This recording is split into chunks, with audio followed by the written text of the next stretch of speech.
URC Power Rankings for round number 8, folks. It's a bit of a different one because there's no South African teams involved. They all took a break, but things will even out over the course of the Power Rankings. I've scored the South African teams at 0 for this week, so they're largely pretty stable, but the other teams around them have been moving. We'll go through them from bottom to top, and you guys can let us know your thoughts on how the Power Rankings are looking.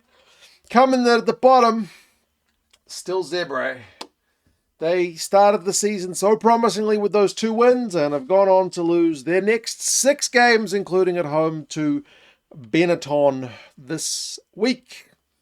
It's at least a nice period of URC action because you get a bunch of rivalry games, but sadly for Zebra, they couldn't do the job against Benetton. Next, down some spots. Down 3 is Connacht. Losing at home to Ulster was it's a good game, bit of back and forth. That stadium looks almost completed, which is kind of pleasing, but results-wise, it was still a loss for Connacht. I think they've won about 1 of their last 6 games. So form-wise, at the moment, it is not quite there. And then the Dragons, their winning run in the URC of 1 game, came to a screeching halt. They are the same as they were last week with that loss to Cardiff, and it was a close loss. They feel like they've taken a step forward, but it's kind of hard to know. They are same as last week. Their record is a win, 5 losses, and 2 draws. Final team in the bottom row, we've got Zebra Italian, we've got Irish, we've got Welsh, Scottish. So we're really mixing it up with the bottom row this week. Edinburgh down 3. Back-to-back losses against Glasgow. Glasgow are a good team, so you can't punish them too hard, but they were at home for this one. They didn't get close. They got 1 win in their last 4. So form, sadly, is not there for the Edinburgh guys at the moment.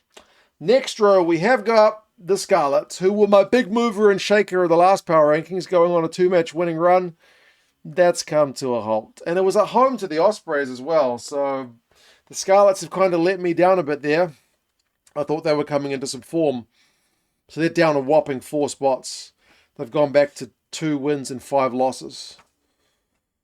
So there's, no 3-match winning run for them, unfortunately. The guys that beat them, the Ospreys, that was their first win in a while. There's been, news of player movements and whatnot with the Ospreys. It was the West Wales derby, so they really wanted to win that one, and I think they were pretty good value for it. Their losing run has ended. They're up 4 spots. It seems like a lot of movement for teams just on 1 win or 1 loss, but there's so many teams on 2 wins, 5 losses. That just having that kind of most recent result does certainly help out because we weight the Power Rankings more for the more recent results. Not too heavily, but a little bit. And then the Bulls. Bulls didn't play. So kind of technically their losing run has ended, at least in the way I calculate the Power Rankings. In their column this week, there's a big 0, which is not a negative. It's just a neutral result. So the Bulls up 1 spot, believe it or not. They've had some coaching changes themselves. Likewise, the Sharks, they didn't have a game either. So the Sharks have not moved. They are in their same spot as last week. They are 2 wins, 4 losses, and a draw. So it's still been a mixed bag for them. Top half, we have Benetton, who are your 1 and only genuinely 50-50 side this year in this URC competition. So 4 wins, 4 losses. But happily for Benetton, 2 in a row. It helps playing Zebra, I suppose, because Zebra, as I said, at the moment aren't in great form. But that does bring Benetton up a whopping 5 spots.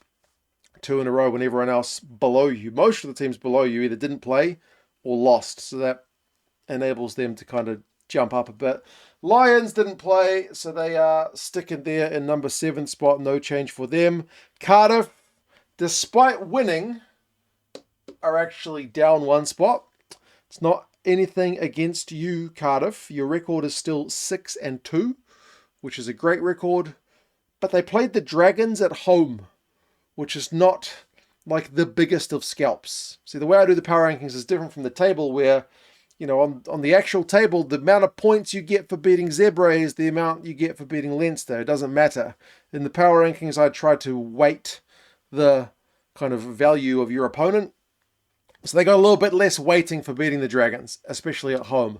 A lot of other teams above them have gotten a away win this week over a team who's better than the Dragons, put it that way. One of the teams that didn't, though, was Munster. Munster lost at home to Leinster. That was a real arm wrestle game, that one. So they are down 3 spots. 2 losses in their last 3, but to Leinster and the Stormers. So, some of the sides which are not on the whiteboard yet, which means they're pretty good teams thus far this year.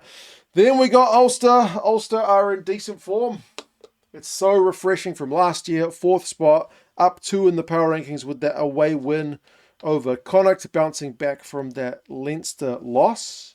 Then there's Glasgow. Glasgow are up 1 spot with that away win over Edinburgh, so they claim the 1872 Cup again. They've won 5 from their last 6. They are behind Leinster, whose recent record is just ever so slightly better than Glasgow's in terms of having 4 wins in a row. Their early kind of shaky, I don't want to say shaky start to the season, just troublesome start to the season has seemingly been put behind them. And they've still got a lot of guys who didn't play in the game against Munster, still managed to get themselves a win. And despite not playing, the Stormers are still the number 1 side on the power rankings with their 7 wins, no loss record. So they have no game, and yet they are still top of the rankings. That is it for the URC power rankings for 2025. That's it for my videos for 2025 as well. Tomorrow, I am heading on holiday with my family, and my mum's going to come along as well.